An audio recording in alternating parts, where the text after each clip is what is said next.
Make sure you grab different color spray paints, different size thread edges, and everyday household items like cups or lids. My name is Arturo Lopez, and I created Spraycasso Studios back in 1999. I have then continued to show people diverse ways of creating master paintings in just a few minutes using nothing more than just spray paints and everyday household items. The beauty of this art is that you don't have to have a steady hand or know how to draw. All it requires is a little bit of imagination and some dedication. So join us, and you too can become a Spraycasso master. I will walk you through diverse techniques of creating beginner level paintings, intermediate level paintings and techniques, advanced level paintings, and we'll take your skills even further to master level paintings. So if you guys are ready to embark into a new art adventure, then grab your spray paints and materials. Let's get started.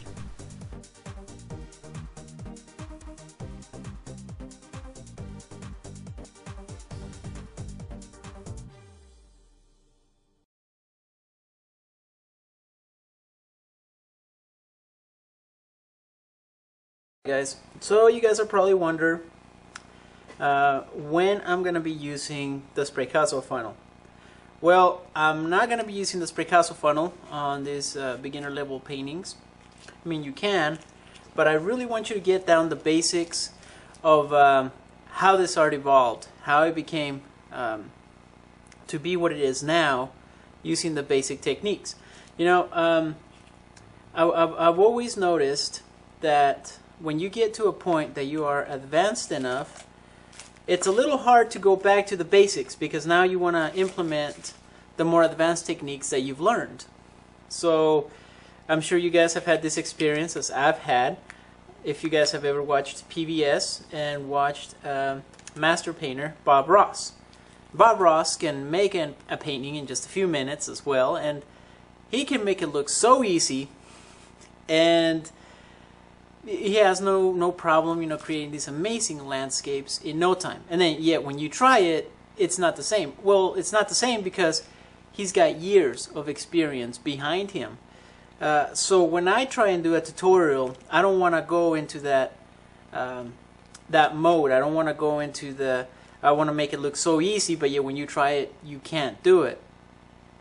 So in this DVD, I hope to tackle the most basic principles about spray paint, the layering techniques, perception, you know, the stencils that we use, the household items that you know, so you can find all the materials that you have around the house.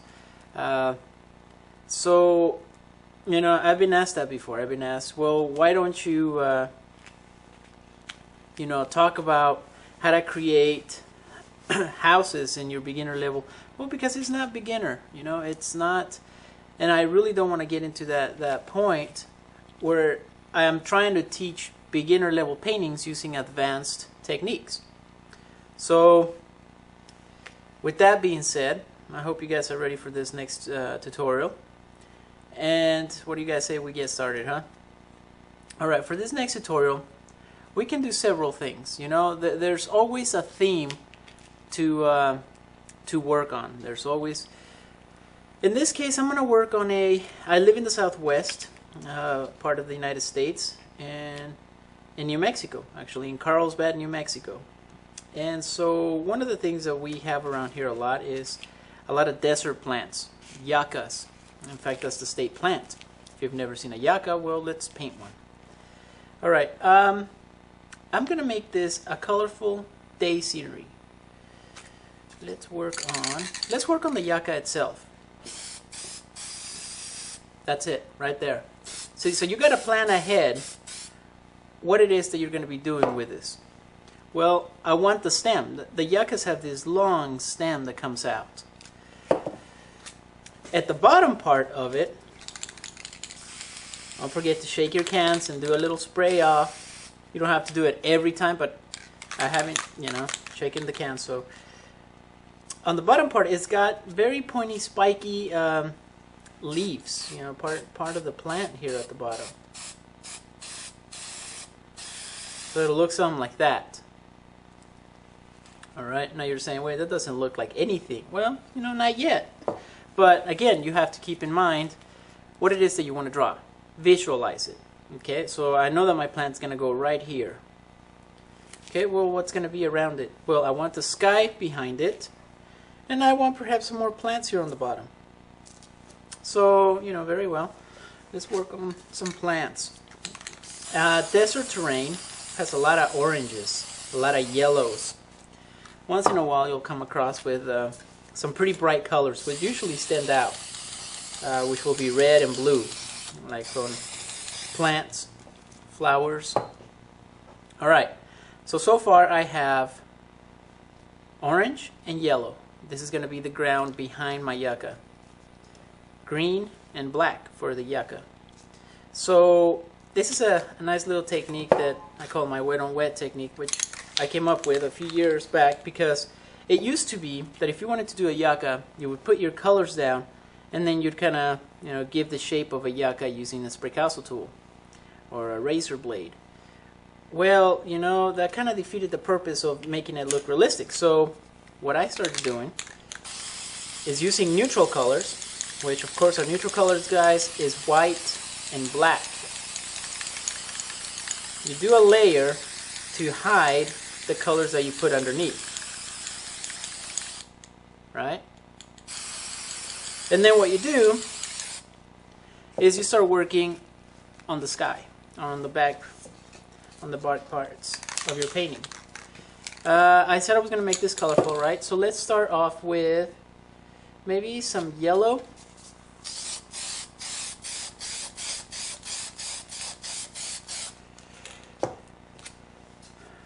Alright, maybe a little bit of red, just a quick line here.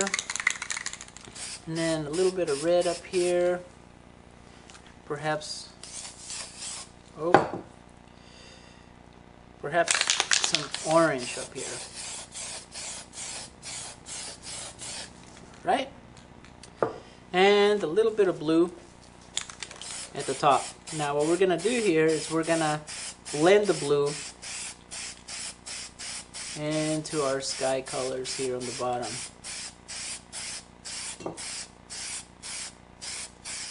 Right?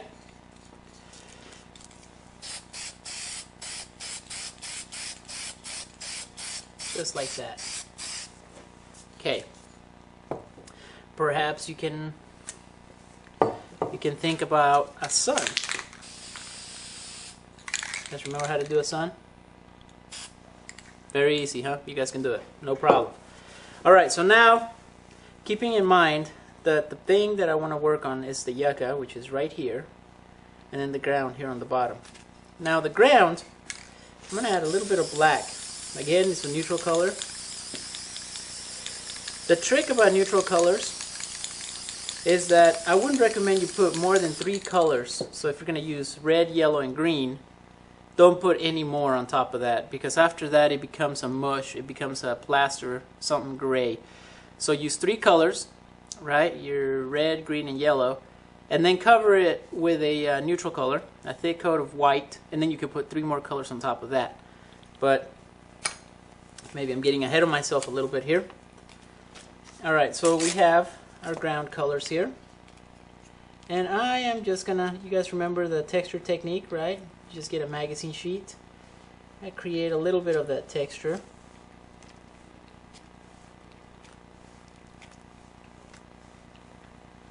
Alright. This is also the same way that you can create rocks. Now, there's a lot of things going on here. See, it's very busy. So this is very busy down here. Now what you can do is grab the spray castle tool. Remember, a razor blade would work just as fine, these little square ones. And what you're going to want to do is very carefully, you don't want to scratch as much as you want to combine the paints underneath.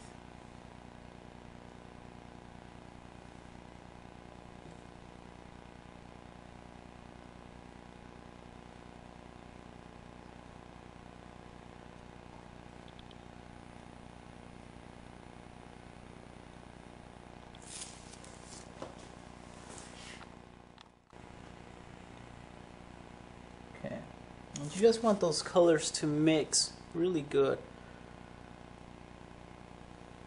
Alright? Okay, so now you have the yucca. This is what it looks like.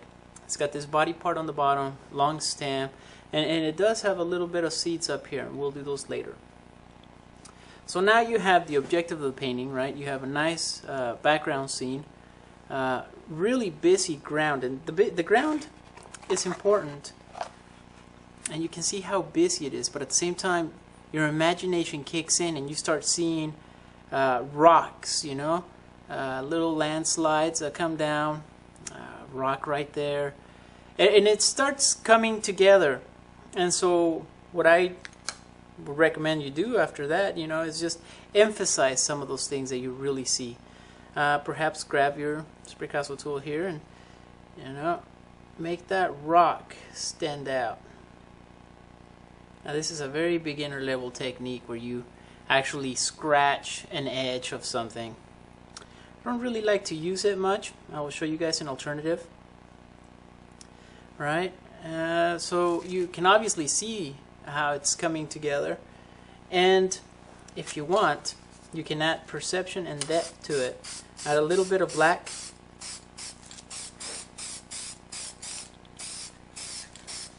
right? And you can grab a magazine sheet, just like that, and remove it again. And see, that adds layers. It makes it look like this piece of rock is closer to you than the one behind it. See, because you have a shadow now that really stands out. Makes this rock stand out. See?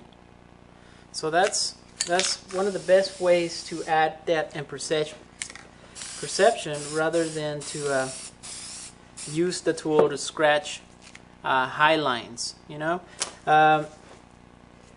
I gotta confess, you know, I was there at that one point too, where I was using the tool to, you know, to just add high lines to rocks to make them stand out. But it is a very beginner level technique. You definitely use it to practice it. But doesn't it just look so much better rather than to scratch it? You know, rather than to have this white line. Let's zoom into this. Alright, see that line? Okay, that's where we got our tool here and just kind of, you know, said, okay, this is where the rock is. Let's just scratch a line here. You know, we can do the same down here. It's okay, guys, but I personally wouldn't recommend it. Alright, so, you know, easy way to create the effect of highlights. There you go. Alright. Now if you're saying, well, what if I want this rock, you know, to stand out as much as this, but obviously, you know, we can't because, yeah, you can. Now, it takes a little bit of practice, you know, I know. It's a little bit of black, grab a magazine sheet. You already know where the rock is, right? So,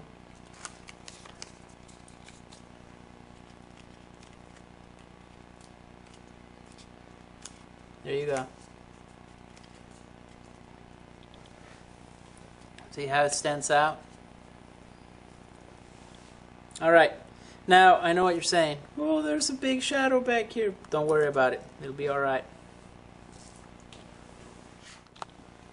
Let me show you why. Grab your Picasso tool and you can create, very gently, the effect of other bushes. Alright? Perhaps it could be another yucca. That. Perhaps it's a bed of yuccas. See, guys, what I mean? Everything is fixable. Everything. Now, if your paint starts to get a little sticky when you're doing this, a little bit of clear coat will fix it.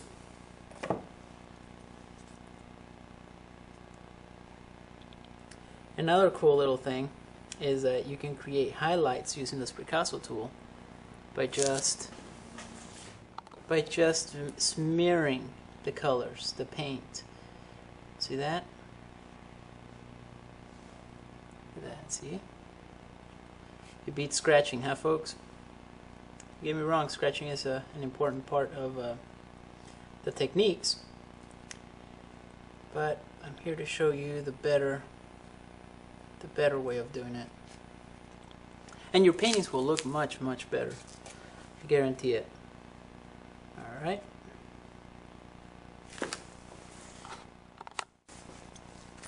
Okay, remember, if it starts to get sticky, just a little bit of clear coat. And look at that. Just kind of smear it down. See? Instant highlights. And you can do this throughout your painting. Let's say you want to add a rock.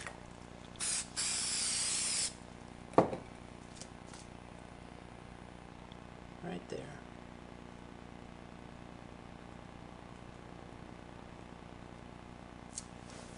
Yeah, that's how you do it.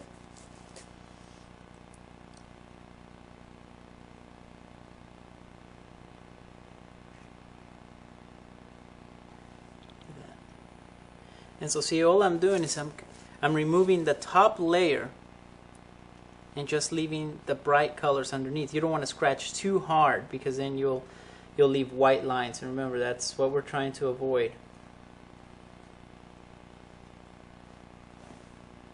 See those highlights? And they look very natural, so you don't have to go over it with any other colors. And that's why we put those bright colors underneath first. Put all our other colors on top.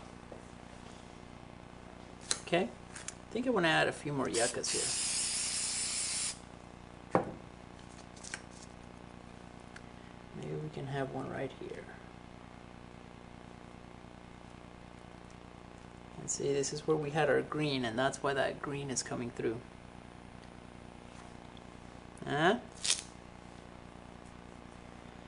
Now, I get this question asked a lot, you know, do you know what you're going to paint when you start?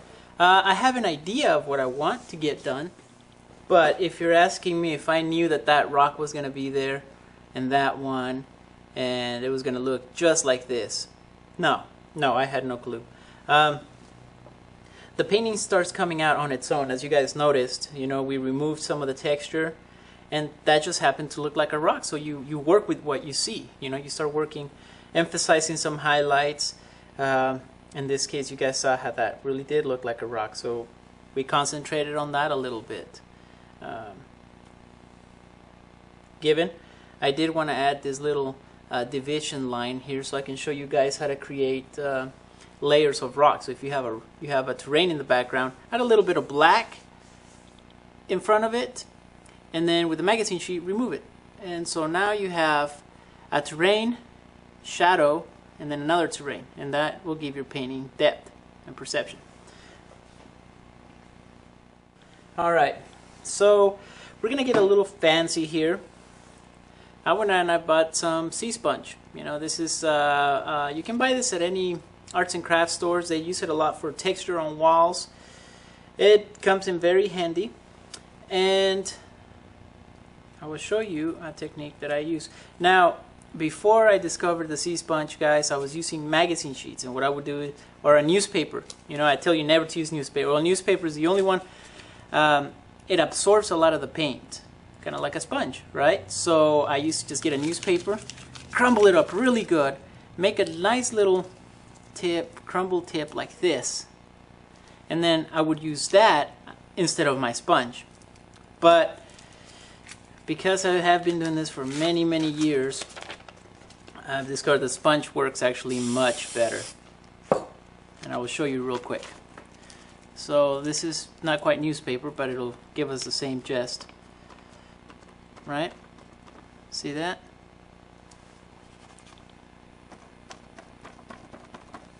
That's how I used to create plants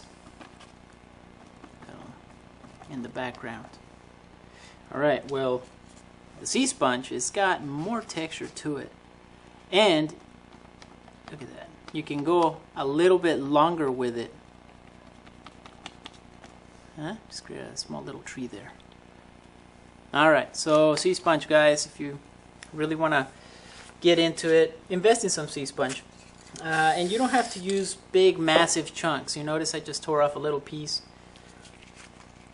Alright, well, the yuccas have these little seeds on the top, and it looks something like this.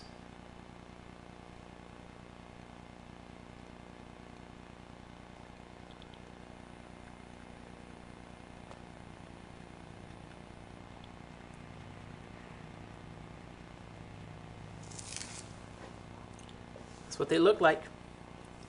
Now, you guys have heard me use my grass technique.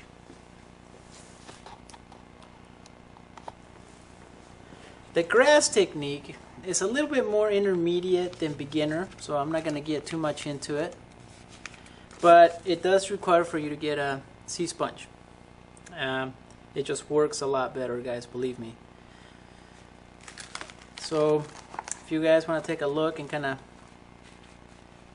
take a look at some of the grass techniques that I've used in the past, go to my my website. There's a lot of videos there that I post up for free, and take a look at that and see how you can incorporate that into this painting.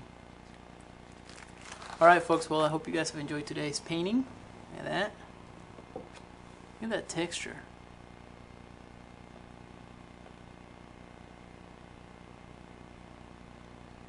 Alright, well, I hope you guys are ready for the next one.